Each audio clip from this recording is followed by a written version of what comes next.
Okay. So my name is Ashley, and this is my presentation on the free application for financial aid, otherwise known as FAFSA. On the left, you can see there are a few questions. So to begin, can I benefit? What is it used for? And so on. So I hope these questions are answered through this presentation. This presentation is geared as an introduction for first-generation students, but it really can be used by any students that are looking for a way to get FAFSA presented to them and just determine what they'll need. So a note, navigating college, tech school, and life beyond high school is a scary thought. It's important to know a few things. You're not alone. There are many people dedicating their lives to helping people just like you succeed out there, including college counselors. So don't be afraid to reach out. Number 2, there are many resources available. And FAFSA is a great place to begin. And number 3, it's a journey. So let's enjoy it. On today's agenda, we have a few things we're going to discuss. The first one is, what is FAFSA? What does it mean, right? Eligibility. The opportunities that are unlocked. Dependency status, filling out the FAFSA, documents required, application deadlines, and what comes next. So to begin, as mentioned, FAFSA is the free application for federal student aid. Emphasis on federal. So it is a form required to apply for financial aid from the federal government. Although it's mainly for that aid from the federal government, many states and colleges also require FAFSA to determine which students get financial aid and how much they'll be receiving. So keep that in mind. So now, how do we determine who's eligible?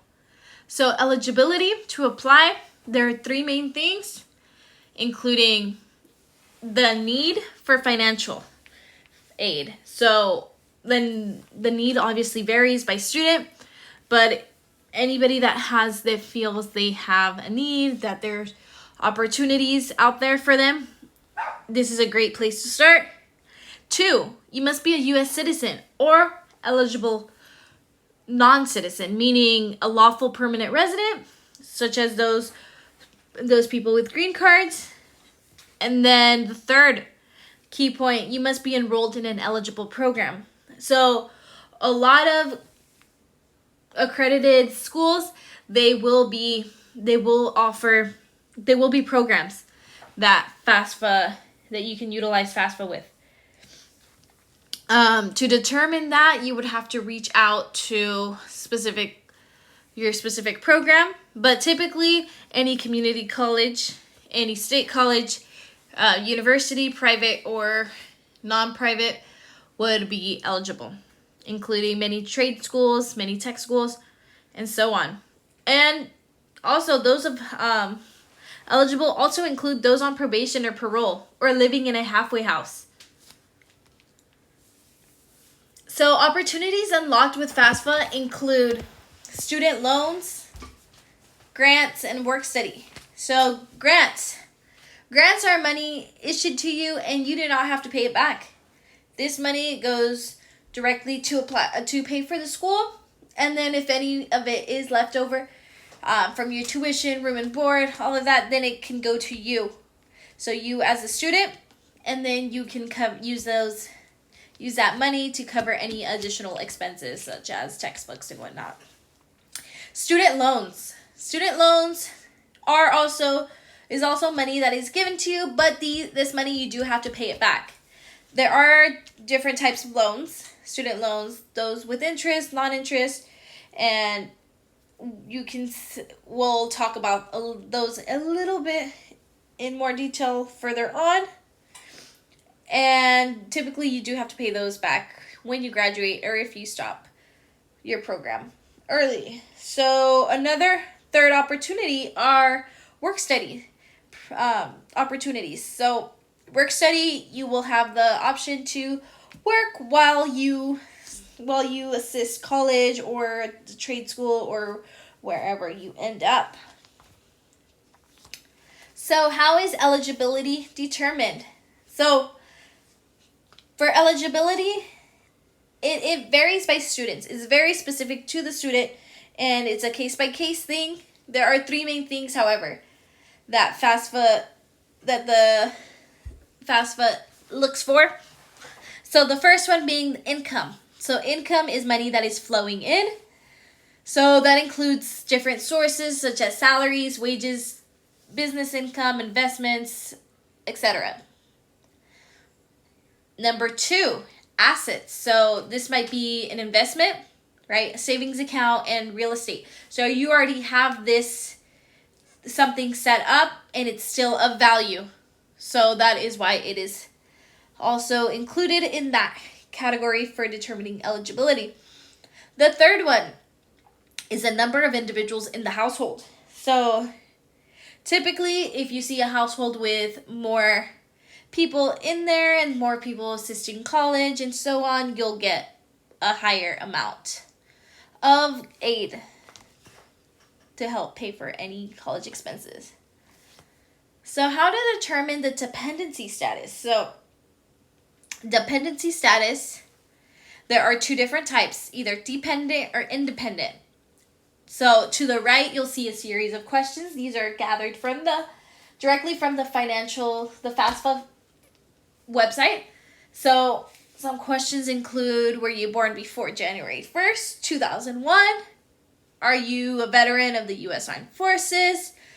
Since you turned 13, were you a ward of the court? Were you in foster care? Were you an orphan? And so on. So if you answer yes to one or more of these questions, then you are considered an independent, meaning you will only report your own information and information of a spouse if you're married. So, but if you answer no to every single question, then you are a dependent. A dependent student, meaning you will be reporting your information and your parents' information. So even if they will not be contributing to your college expenses. So now that we know our dependency status, eligibility for applying, then we can take a look at filling out the FAFSA form. To begin the FAFSA document, the FAFSA form, then you'll need a few things. Every person, so again, if you're dependent, then you're dependent on your parents. So you will need your parents each.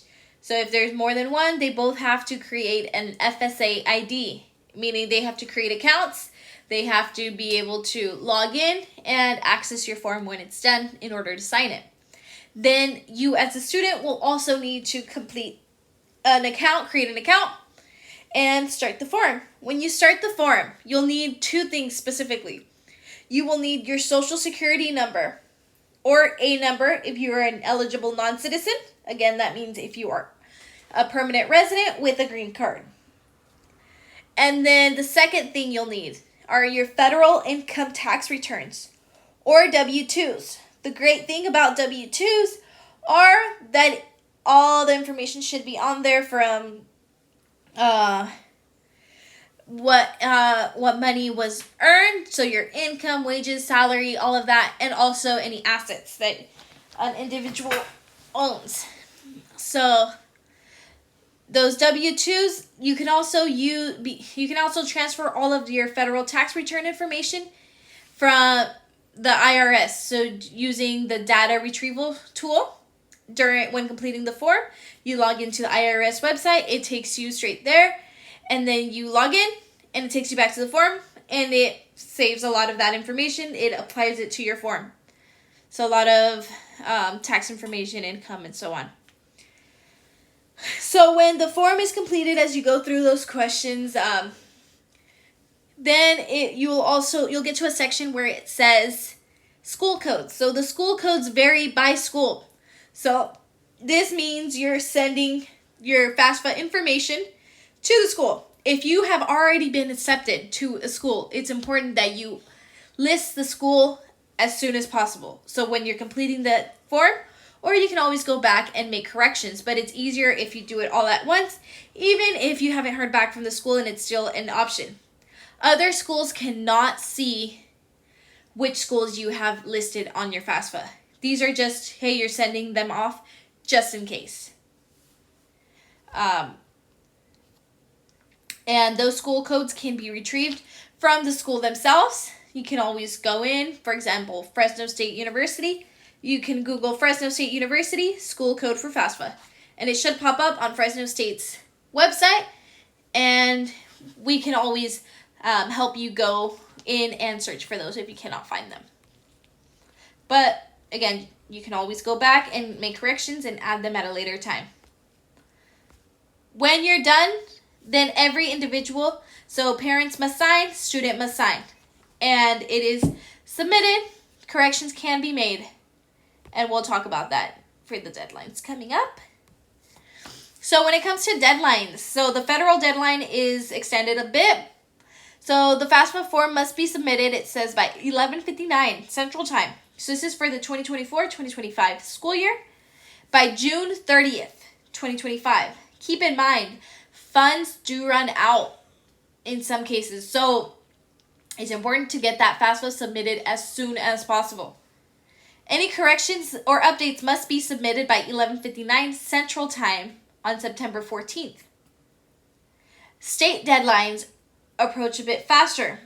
These are March 2nd for this school year, and for a state school, a school certified GPA, or for community college grants by September 2nd.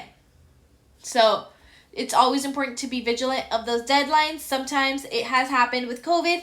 They've extended the deadlines, but that's not always the case.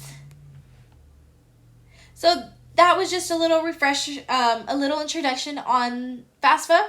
So next up, our next topic would be grants versus loans.